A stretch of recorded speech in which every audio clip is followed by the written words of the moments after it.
Hola, ¿qué tal? Vamos a estar continuando con nuestra sección de procesos psicológicos superiores. Ahora estamos entrando en el video número 5. El video pasado habíamos estado abordando un poco diferentes técnicas de estudio y aquí, bueno, es un poco la continuación. Ahora sí voy a estar simplemente citando y toda la información que viene a continuación va a ser del capítulo de procesos cognitivos complejos del de Anita Woolfolk, 11ª edición, llamado Psicología Educativa. Nos comentan sobre las estrategias de lectura y aquí hay una estrategia que es muy importante, es la de predecir, es decir, antes de leer el texto, hacer como un intento de pensar en qué o por dónde va a ir ese texto.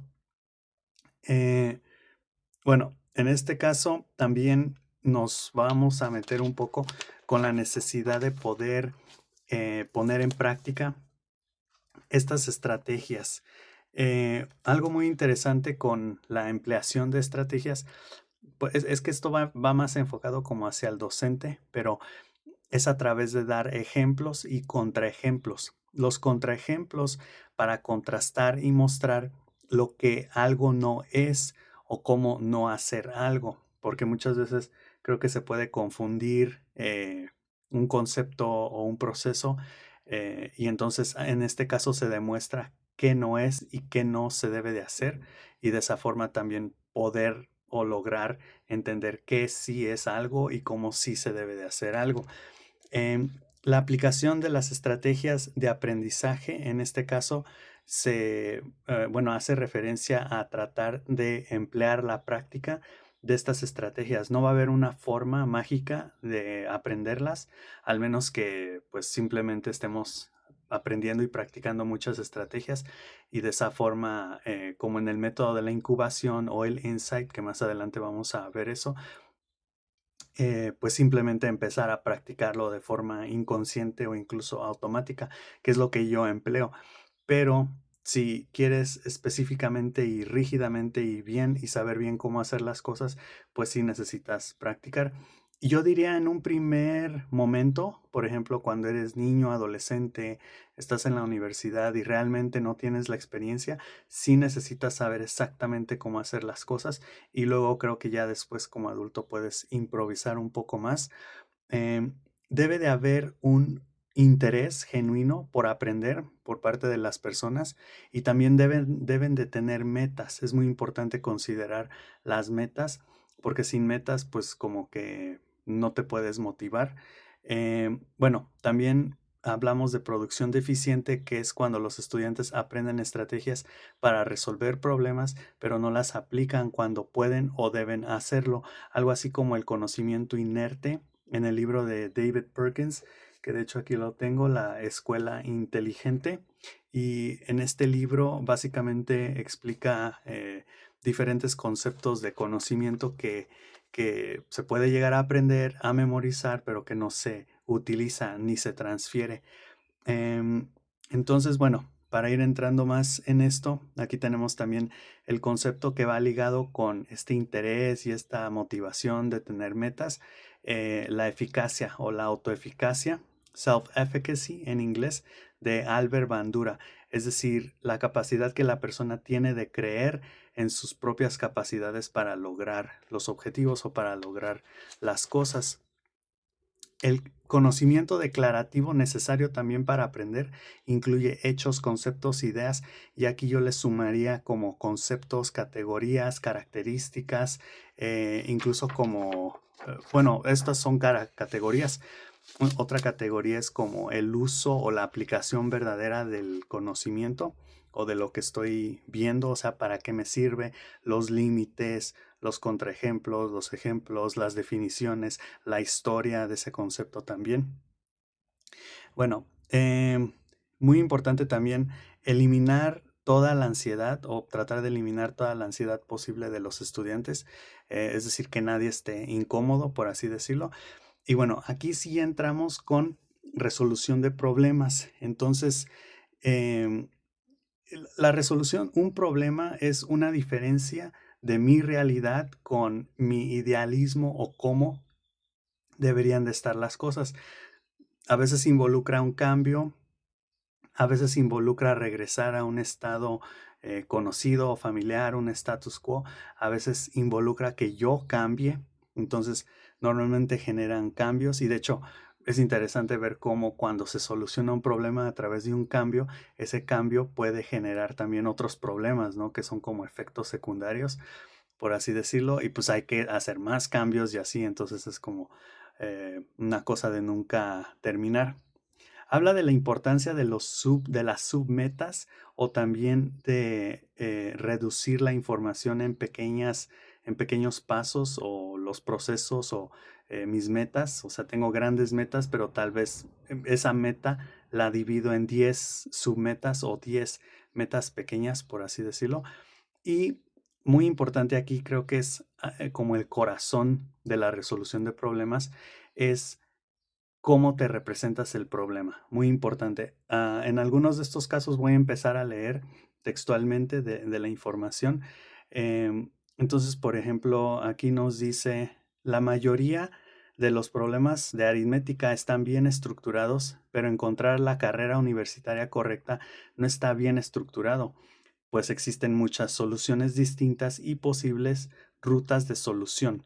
Entonces yo dije, cuando hay muchas alternativas o muchas soluciones a una problemática como qué carrera estudiar, vuelve al problema, eso vuelve que el problema sea mal estructurado, ¿no?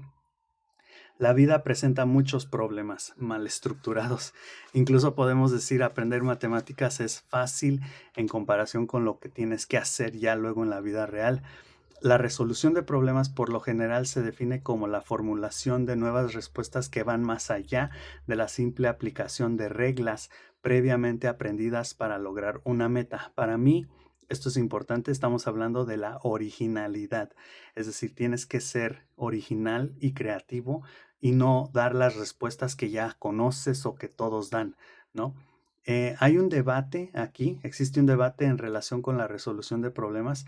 Algunos psicólogos creen que las estrategias eficaces de solución de problemas son específicas al área del problema, mientras que otros o el otro enfoque del debate asegura que existen algunas estrategias generales de resolución de problemas.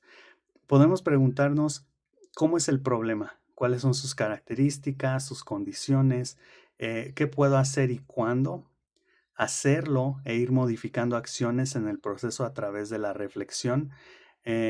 Y esto aquí es un poco meta, pero justamente lo que acabo de hacer y lo que se hace en resolución de problemas muchas veces, como bien sabemos, identifica el problema, genera alternativas a través de una lluvia de ideas, por ejemplo, y posteriormente ejecuta o realiza las acciones y evalúa, es hacer justamente una lista, porque esta lista nos ayuda justamente como a poder dar orden, ¿no? Que aquí yo le llamo el poder de las listas para explicar conceptos. Em, bueno, parece que la gente para solucionar o dar una respuesta tentativa al debate de si hay áreas específicas o generales o estrategias específicas o generales a la resolución de problemas, podemos decir que parece que la gente se mueve entre métodos generales y específicos, dependiendo de la situación y de su nivel de pericia o de expertise, por así decirlo. Va un poco así. Bueno, al principio, cuando sabemos poco acerca de alguna área de problemas o un dominio, podríamos basarnos en estrategias generales de aprendizaje y de resolución del problema para darle sentido a la situación. Iniciamos, pues, por lo general, ¿no? No vamos a iniciar por lo específico porque no lo vamos a entender.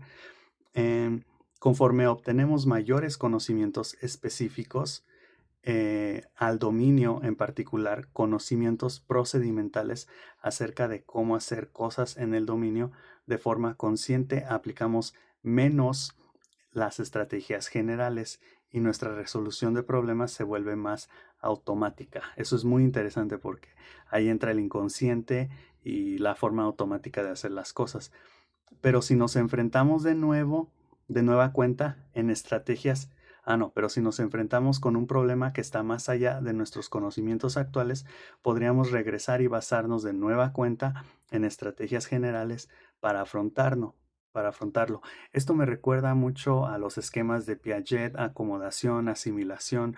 O sea, creo que mi esquema funciona, no hay problema, pero en cuanto algo no cuadra, pues tengo que reaprender, tengo que aprender algo nuevo, tengo que acomodar mi esquema, ¿no? Por así decirlo.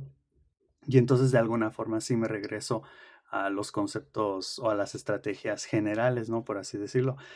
Esto es interesante porque entonces yo digo, entonces vamos de lo general a lo específico y luego a lo automático, o sobre lo específico nos mantenemos normalmente, ¿no? Que para mí sería más o menos lo mismo, o sea, lo específico y lo automático ahí van de la mano, y creo que solamente regresamos a lo general cuando tenemos que reestructurar nuestros esquemas o nuestros conocimientos o lo que entendemos de la vida.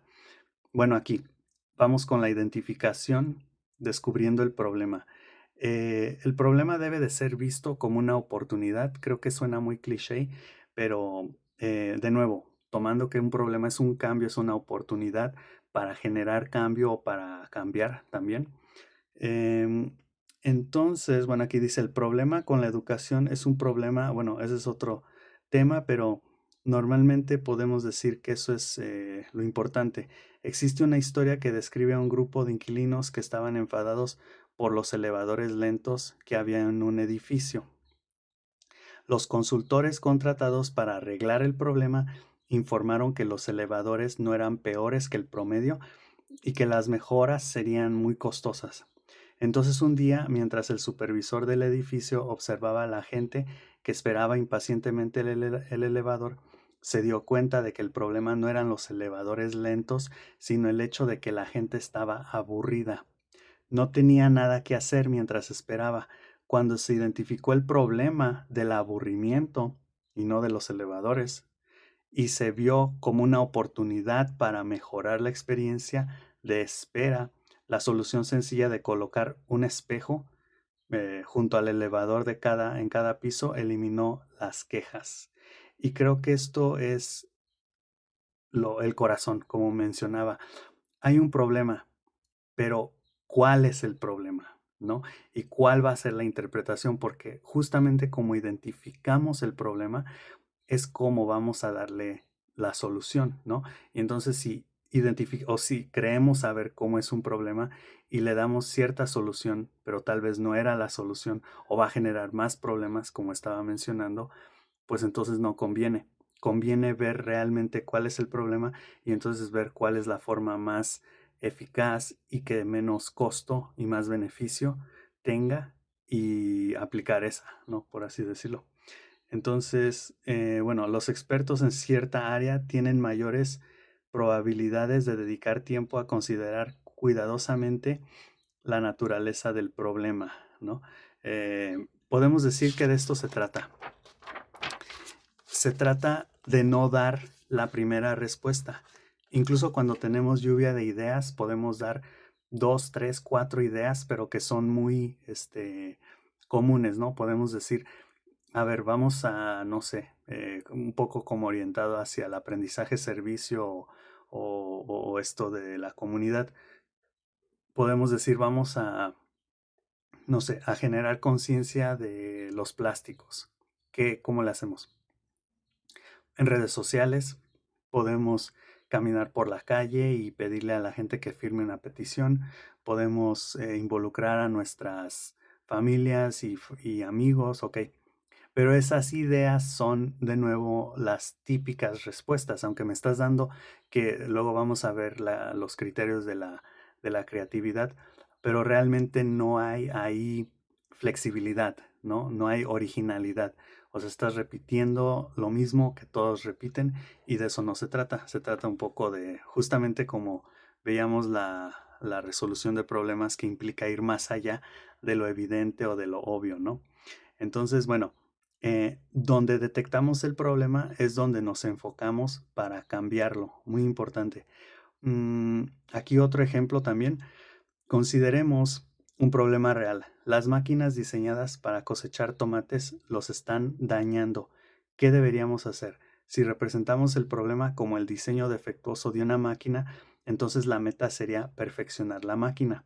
Pero si representamos el problema como el diseño defectuoso de los tomates, entonces la meta sería crear tomates más resistentes. El proceso de resolución de problemas sigue dos rutas totalmente diferentes, dependiendo de la representación y de la meta que se elijan. Para representar el problema y establecer una meta, tenemos que enfocar la atención en la información pertinente, entender la redacción del problema y activar el esquema correcto para comprender el problema completo. Completamente de acuerdo.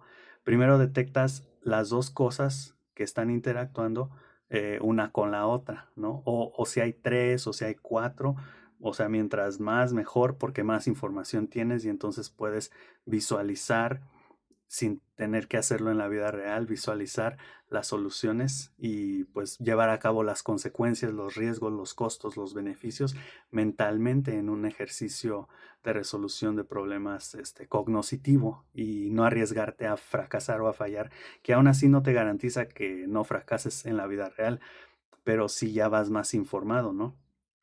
Entonces, ignorar información irrelevante puesta ahí para confundir como la de, sí, bueno, en este caso también nos comenta que la atención o donde la enfocamos es importante y a veces podemos tener demasiada información y hay información que es irrelevante, entonces como descartar esa información que está ahí como para, pues sí, para confundirnos nada más, que no importa. Muy importante entonces este enfoque de interpretación o de traducción. Dice, su interpretación del problema se denomina traducción porque usted traduce el problema a un esquema comprensible. En otras palabras, tú estructuras el problema. Y naturalmente al estructurar el problema, de alguna forma estás estructurando la solución de antemano, ¿no? O sea, lo condiciona cultural, socialmente, pero también de alguna forma creativamente, porque de nuevo es donde te vas a enfocar. Bueno, ya por último, la resolución de problemas siempre y necesariamente implica la obtención de objetivos. Esto puede ser debatible, pero podemos decir que sí hay algo ahí. Cuando los individuos utilizan el esquema incorrecto, pasan por alto información esencial, utilizan información irrelevante e incluso malinterpretan o recuerdan erróneamente información importante con tal de que se ajuste al esquema. O sea, tú ya no te estás adaptando y solucionando el problema, sino que estás obligando al problema a adaptarte a ti y a lo que tú piensas, ¿no? Por así decirlo. Sin embargo, cuando los estudiantes, por ejemplo, utilizan el esquema adecuado para representar un problema, tienen menos probabilidades de confundirse con información irrelevante o por una redacción confusa, como el más en, en un problema que en realidad implica una resta, ¿no? Entonces, bueno, aquí estamos traduciendo, representando, interpretando y seleccionando, por así decirlo, esquemas. Tenemos varias como estrategias. Podemos hacer un árbol de decisiones que es muy interesante. Con base a dicotomías ya también lo he abordado. Y aquí también doy un ejemplo, como en el libro, estaba leyendo un libro de geometría hace tiempo que explica los conceptos, da ejemplos y posteriormente ejercicios. Entonces, los ejercicios lo haces conociendo la teoría y una vez que ves los ejemplos, y eso como que te da más seguridad para pues llevar a cabo la práctica, que es a través de los ejercicios, ¿no? Entonces, bueno, creo que hasta aquí lo vamos a dejar y nos vemos en la próxima, ¿ok? Bye.